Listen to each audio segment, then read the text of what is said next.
अगर मैं आपसे कहूं कि एक नॉर्मल सैलरी वाला इंसान 5-6 करोड़ का नेटवर्क बना सकता है 35 की एज तक, ना बिजनेस, ना लॉटरी, ना क्रिप्टो गैम्बल, तो आप क्या सोचेंगे? लेकिन ट्विस्ट ये है कि ये पैसा सिर्फ ग्रो नहीं करेगा, ये काम भी करेगा। गेम अब स्टार्ट होता है।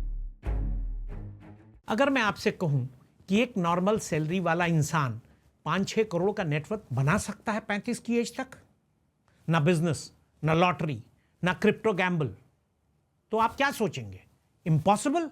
सच इम्पॉसिबल नहीं है। और सबसे शॉकिंग बात, इस सिस्टम का हीरो रिटर्न नहीं है, हीरो है स्ट्रक्चर। चलिए एक रियल सिनेरियो लेते हैं। मैंने पिछले एपिसोड में यह कहा था ना कि अगर आप 25 साल की उम्र के हैं और 35 साल की उम्र तक 5 करोड़ कमाना चाहते हैं तो एक काम कर लीजिए, आप इस जर्नी का पार्ट बन जाएंगे। वो काम मैंने क्या कहा था कि 24 साल कि जिस दिन नौकरी मिले उस दिन शादी कर लो, और शादी करना ही एक इतना बड़ा डिसीजन होगा जो पूरे गेम को चेंज कर देगा। कैसे?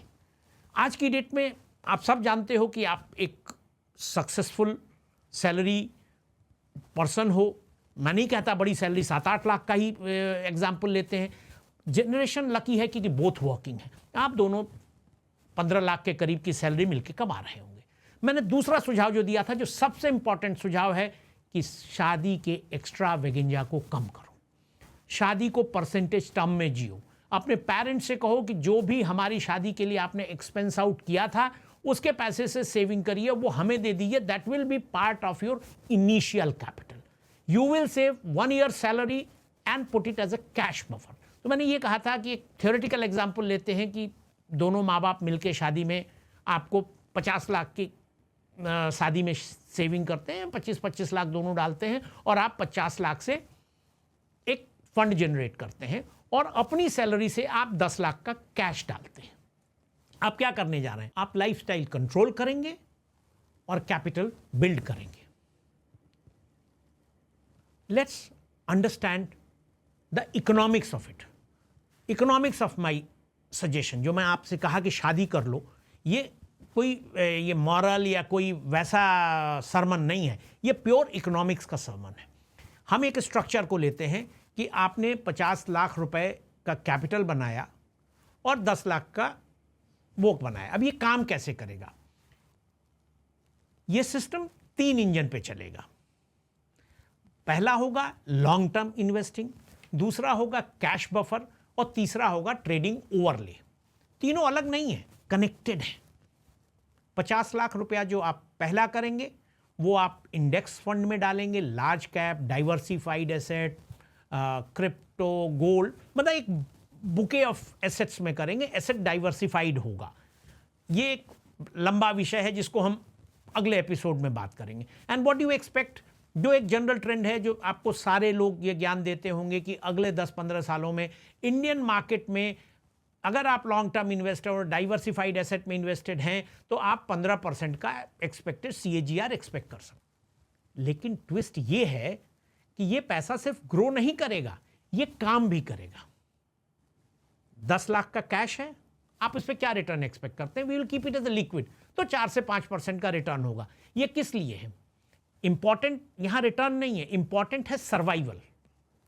ये पैसा यूज होगा आपके ट्रेडिंग के मार्जिन को और ट्रेडिंग के सर्वाइवल को। जो ट्रेडिंग का बिजनेस है उसका ये पार्ट होगा। अब आप 50 लाख रुपए जो आपने लॉन्ग टर्म इन्वेस्टमेंट की है उससे आप मार्जिन उठाएंगे, और 10 लाख का कैश बफर जो आप यूज करेंगे वो मार्जिन और कैश बफर के साथ आप स्ट्रक्चर्ड ट्रेडिंग करेंगे। उस ट्रेडिंग से हम एक अलग रिटर्न निकालेंगे।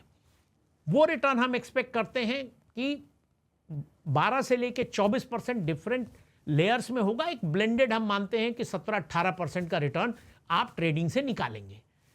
इसके बाद आपको इस साइकिल में करना क्या है कि हर साल अपनी सेविंग का जो 30% आप सेव करेंगे उसको आप इन्वेस्ट करेंगे। उसमें आप 5 लाख रुपए जो इन्वेस्ट करेंगे उसमें से 4 लाख रुपए आपने जो लॉन्ग टर्म इन्वेस्टमेंट का आपने कैपिटल जो बनाया था, इंडेक्स फंड, स्टॉक्स, जो डाइवर्सिफाइड एसेट है लॉन्ग टर्म, उसमें डालेंगे।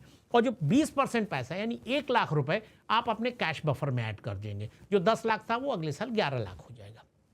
और हर 3 साल ये जो आपका कैपिटल कंट्रीब्यूशन आप कर रहे हैं 5 लाख का, उसको 20% से बढ़ा देंगे, क्योंकि तब तक आपकी सैलरी भी बढ़ जाएगी, सब कुछ चेंज हो जाएगा। अब तक सबको लग रहा होगा कि हाँ ये SIP टाइप मॉडल है, नहीं, गेम अब स्टार्ट होता है।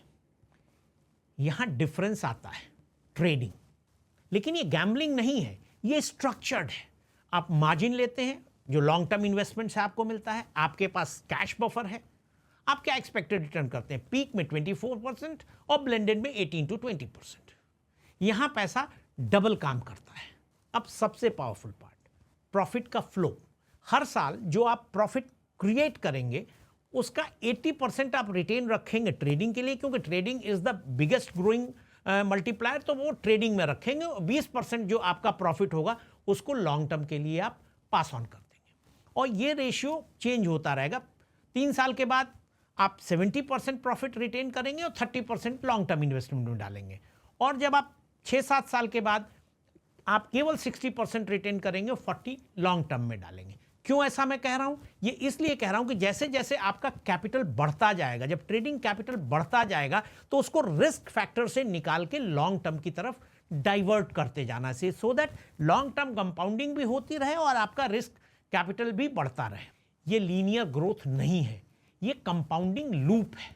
10 साल के बाद क्या सिचुएशन होगी? जब 10 साल के बाद अपने पोर्टफोलियो को आप एग्जामिन करेंगे तो जो आपने लॉन्ग टर्म में आपने 50 लाख शुरू में डाले थे, हर साल उसमें आप 4 लाख डालते गए, जो कि 3 साल पे बढ़ता गया, और आपने अपना जो प्रॉफिट रिटेन किया उसका 20, 30 और 40% भी इसमें डाला। ये कैपिटल जो आपने एक्चुअल कंट्रीब्यूशन 50 लाख और अगले 10 सालों में 60-70 लाख किया था,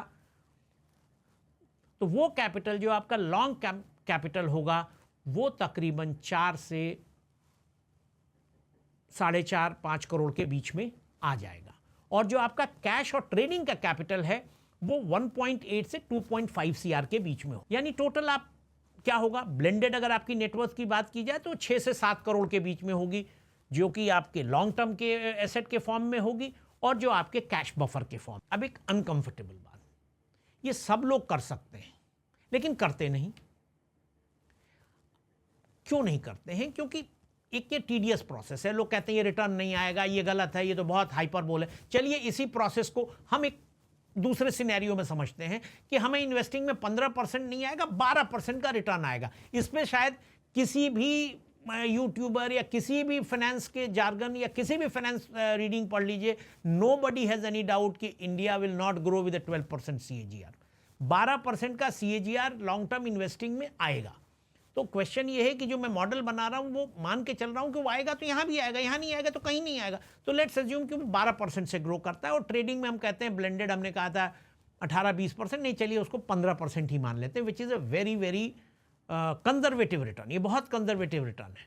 अगर इन्वेस्टिंग का रिटर्न 15 से घट के 12 हो जाए, ट्रेडिंग का रिटर्न 18-20 से घट के 15 हो जाए, दोनों एक कंजर्वेटिव सिनेरियो में लेते हैं, तो इसका रिजल्ट क्या होगा? इसका रिजल्ट होगा कि ये दोनों चीज़ें मिलकर के 5 से 6 करोड़ के बीच में होंगी, even if the returns and this. ये क्यों हो रहा है? क्योंकि आप एक स्ट्रक्चर के साथ पैसा डाल रहे हैं, पैसे को ग्रो करा रहे हैं और उसका कंपाउंडिंग इफेक्ट ले रहे हैं, इसलिए ये पैसा एक सिचुएशन में ग्रो कर रहा है। लेकिन ये पैसा भी लाइफ चेंजिंग है। आप सोचिए कि आप 35 साल की उम्र में 5 से 6 करोड़ के मालिक हैं, लेकिन लोग कहेंगे साहब आपने सारी रोजी पिक्चर्स दिखाई हैं। क्या हमेशा ऐसा होता है? 10 साल के सिनेरियो में क्या ऐसा नहीं होगा कि कोई मार्केट क्रैश आए, कोई ब्रेकडाउन आए, कोई ड्रॉ डाउन आए, दुनिया में कोई बड़ी चीज हो जाए? ऐसा हो सकता है। चलिए उसको भी एग्जामिन करते हैं। आप मानिए कि there is a market crash in 10-year period, there is a massive market crash of 30%। I am not saying 5-10% के करेक्शन को हम लेते ही नहीं है, 30% का मार्केट क्रैश आ गया। ट्रेडिंग में आपका ड्रॉडाउन 25% चला गया। We will always assume, trading को मैं बार बार आपको कहता हूं कि रिस्क मैनेजमेंट के थ्रू अपने ड्रॉडाउन को कंट्रोल कर सकते हैं। That is a subject matter of other podcast, जो हमें बहुत डिटेल में बोला हूं, बार बार बोलूंगा, क्योंकि रिस्क मैनेजमेंट एक बहुत बड़ी जरूरत है। बिना रिस्क मैनेजमेंट के ये कंपाउंडिंग की व्हीकल नहीं चल सकती, क्योंकि आपको सर्वाइव करना है। अब आप गेम ऑफ सर्वाइवल सीख के ही ये 5-6 करोड़ की जर्नी, मेरी जर्नी कोई गैम्बल नहीं है, मैं बिल्कुल स्ट्रक्चर्ड वे में बात कर रहा हूं।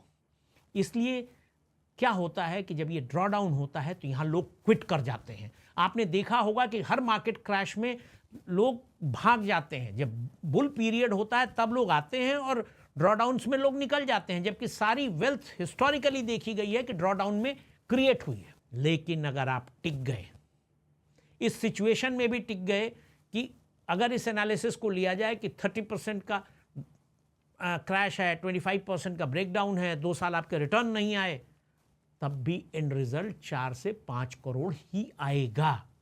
मतलब इवन वर्स्ट केस में आप जीत रहे हो।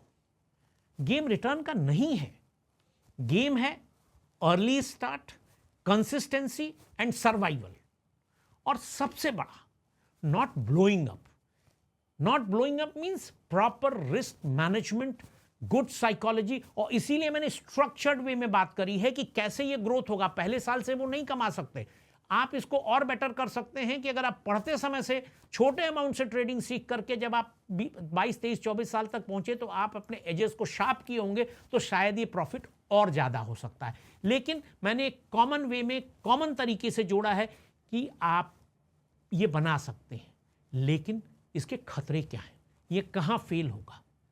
जब आप ओवर लिवरेज करेंगे, जब आप में फॉल्स कॉन्फिडेंस आएगा और आप स्ट्रक्चर्ड लेयरिंग को छोड़ करके ओवर लिवरेज करेंगे, क्योंकि आपका फंड हो जाएगा, आपका पैसा होगा, तो एक ग्रीड आती है, उससे बचना होगा।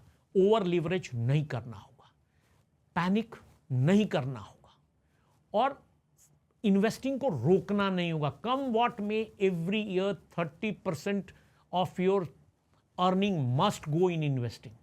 वो आपका नॉन कॉम्प्रोमाइजेबल प्रिंसिपल है। घर में खाना ना हो, कपड़ा ना हो, कुछ ना हो, सब कुछ करेंगे, पहले 30% सेविंग सीधे इन्वेस्टिंग में जानी चाहिए। इन्वेस्ट होने के बाद जो पैसा बचे उसको खर्चिए। हम करते क्या हैं? पहले खर्चा करते हैं, खर्चे के बाद जो बचता है उसको इन्वेस्ट करते हैं। बजटिंग में मानिए कि आप 30% पैसा कमा ही नहीं रहे हैं, बाकी 70% में ही जिंदगी जीने का प्रयास करिए। यही 3 चीजें सिस्टम तोड़ती हैं, इनसे बचिए। ये गेट रिच क्विक प्लान नहीं है, ये गेट रिच अर्ली सिस्टम है। वेल्थ उन लोगों को मिलता है जो जल्दी स्टार्ट करते हैं और मुश्किल टाइम में रुकते नहीं हैं। Thank you for watching the episode of Agora Circle. If you find value in the conversation, do like, share and subscribe to the channel. Until then, learn, earn and return with us.